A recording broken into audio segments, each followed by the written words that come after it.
خون ہی ہے۔ وہ ماں کو سمجھانے کی ہر ممکن کوشش کر رہے تھے۔ بس بس مجھے سمجھانے کی کوشش نہ کر، میں نہ جاؤں گی اب اسپتال، اور اپنی اولاد کو مجھ سے دور ہی رکھیو، انہوں نے ڈاکٹر کو کہا۔ تو انور صد آہ بھر کے ماں کے پاس سے کھڑے ہو گئے اور ان کی اماں خود وضو کرنے چلی گئیں۔ وضو کر کے وہ جا نماز بیٹھ گئی تھیں۔ بلا پیدا ہو گئی تھی ان کے گھر، اور انہوں نے کیسے بھی کر کے اس بلا سے خود کو اور اس گھر کو بچانا ہے۔ کیرت کی نانی اسپتال آ گئیں۔ اپنی نواسی اور اس کے نقوش رنگ اور آنکھوں دیکھ کر بے حد اداس ہو گئیں۔ شادی کی ساری تکلیفیں ان کے سامنے ایک بار پھر آ گئی تھیں۔ انہیں لگتا تھا کہ ان کی کہانی ان کے ساتھ بہت جلد ختم ہو جائے گی، کوئی دوسرا اس بدنصیب کی آگ میں نہیں جلے گا۔ پر قدرت نے کیسا کھیل کھیلا تھا، ان کی نواسی ان کو ان جیسا بنا دیا تھا۔ کتنا ظلم کیا قدرت نے اس چند گھنٹوں کی بچی کے ساتھ۔ اپنی نواسی پہ انہیں بہت ترس آیا۔ کیرت ان کی گود میں رونے لگ گئی تھی، اور نہ جانے کیوں اسی چھوٹی سی کیرت کو دیکھ کر ان کی آنکھیں بھی نم ہو گئی تھیں۔ شاید وہ جان گئی تھیں کہ کیرت کی قسمت میں اب سے ہی رونا ہی لکھ دیا گیا ہے۔ وہ دل ہی دل میں خدا سے شکوہ کرتی رہیں کہ کیوں خدا نے اس بچے کو ان جیسا بنا دیا، کیوں ایک زینت کی کہانی ایک پہ ہی ختم نہیں ہوئی۔ وہ جانتی تھیں کہ کیرت کو بھی اس کی دادی قبول نہیں کریں گی، اور ان کی باتیں دوسروں کو بھی کیرت سے دور کر دیں گی۔ انہوں نے اسپتال میں ہی انور کے سامنے ہاتھ جوڑ لیے تھے کہ کبھی اس بچی کو ان جیسا ہونے کی سزا نہ دی جائے گی، اور کبھی بھی اس کو ماضی کے بارے میں علم نہ ہو۔ انور نے انہیں زبان دی کہ وہ ایسا کچھ نہیں ہونے دیں گی، پر کیرت کی نانی کو تسلی نہ ہوئی۔ وہ جانتی تھی کیرت کی دادی اور ان کی عادات کو، وہ ابھی ایسا ہی۔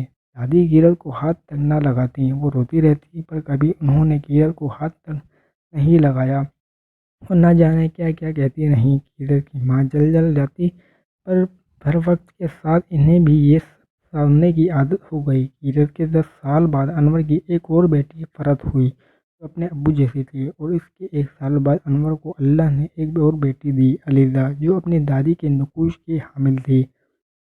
کیرت کے بعد ان کی دونوں پوتیاں دادی کی جان تھیں، اور کیرت ایک ناپسندیدہ اور زبردستی کا رشتہ۔ انور نے اپنی ماں کو سختی سے کہہ دیا تھا کہ وہ تینوں بچوں کو کبھی ماضی میں ہونے والی کہانی کے بارے میں نہ بتائیں، جو ہو گیا سو ہو گیا۔ پر کیرت کی دادی پھر بھی جب کیرت کو دیکھتی تو پتہ نہیں کیوں انہیں ایک عجیب سا غصہ آنے لگ جاتا۔ کیرت کا اصل نام تو کبھی انہوں نے لیا ہی نہیں تھا، اور نہ جانے کیا کیا کہتی رہتی تھیں۔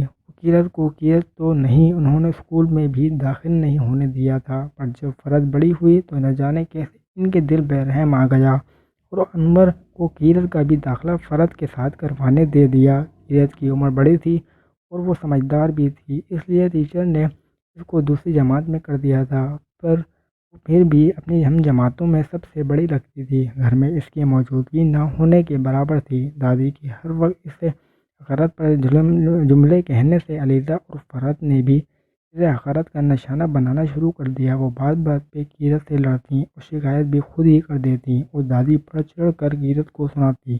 کیرت کی ماں اگر اس کی طرفداری کر دیتی تو دادی کی لڑائی ان سے بھی شروع ہو جاتی۔ کیرت کو کبھی سمجھ نہیں آئی کہ دادی اس سے اتنی نفرت کیوں کرتی ہے۔ کالا رنگ کیا سچ میں اتنا بڑا داغ ہے کہ گھر والے آپ کو ہاتھ لگانا، بات کرنا بھی پسند نہیں کرتے؟ ان سب سے کیرت کو بہت دکھ ہوتا۔ وہ روتی تو بس ایک شخص تھا جو اس کی آنسو پوچھنے کے لیے ہر وقت اس کے ساتھ کھڑا رہتا، وہ تھی اس کی نانی۔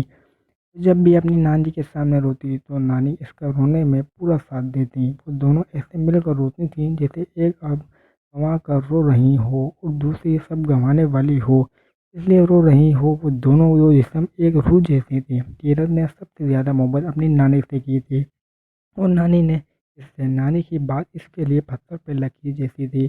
جب سب نے اس کو گرایا تو نانی نے اسے سنبھال لیا۔ نانی نے کیرت کی دوستی کتابوں سے کروا دی۔ کیرت گھر میں چپ رہنے لگی، گھر کے کام کرتی، اسکولوں کے کام کرتی، کتاب لے کر بیٹھ جاتی۔ دادی کو یہ بھی برداشت نہ ہوتا۔ جب بھی کیرت کے ہاتھ میں کتاب دیکھتی ہیں تو کہتے ہیں، کتاب کے ساتھ تو یوں چپکی رہوے ہے جیسے افسر بنے گی۔ خدا نے شکل انسانوں والی نہیں دی، وہ آپ انسانوں سے بڑھ کر دیکھتی ہے منور۔ دادی کی بات اس کے دل پہ ایک گہرا زخم کر جاتی، پر وہ چپ رہتی، اپنی کتاب پڑھتی رہتی، روتی رہتی۔ وہ ہر کام میں آگے